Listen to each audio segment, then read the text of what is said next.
کہ ہم کس توحید کے ماننے والے ہیں، کس نبی کے فرمان پہ ہمیں عمل کرنا ہے، نبی نے ہمارے کیا ہمیں دعوت دی ہے۔ یہی تو امتحان کی گھڑی ہے۔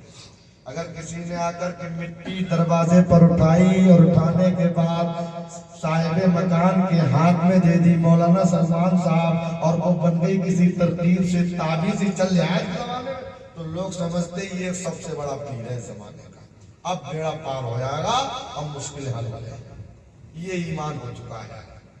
اور ایمان کیا ہونا چاہیے مسلمان کا کہ اگر کاغذ کا نوٹ بنانے والا، مٹی سے تعبیذ بنانے والا دیندار ہے، قرآن اور حدیث کے دائرے میں صحیح پایا جاتا ہے۔ سب سے پہلی بات تو یہ ہے کہ جب وہ صحیح ہوگا تو یہ بیہودہ کام کرے گا۔ بات سمجھ میں آ رہی ہے آپ حضرات؟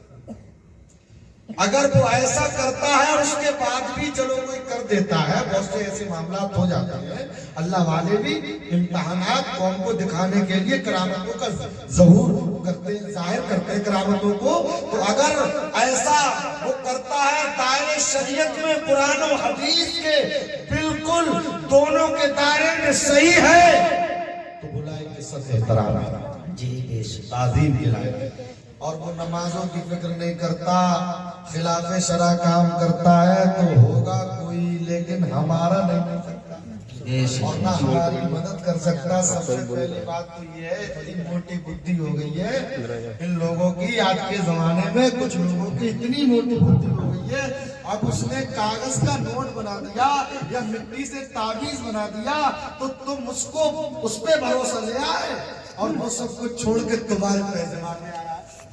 اگر اتنا ہی قابل ہوتا تو اسے تمہاری ضرورت ہوتی؟ اور یہ بتاؤ تمہاری ضرورت اسے ہوتی؟ بالکل نہیں ہوتی۔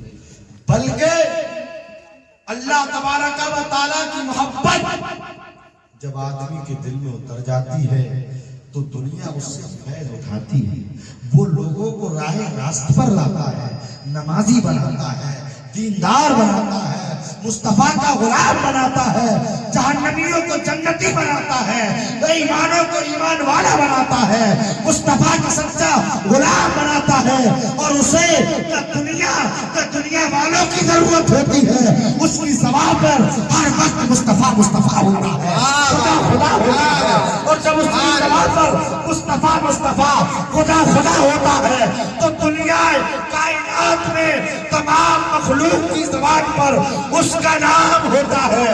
جیسے آپ پوری دنیا کئی سو سال کے بعد جب پریشان ہوتی ہے، مصیبت میں ہوتی ہے تو سبحان اللہ، نعرہ تکبیر، نعرہ رسالت، نعرہ غوث، مسلک اعلیٰ حضرت، نعرہ تکبیر، نعرہ رسالت۔ یہ بات آپ بڑے اچھے طریقے سے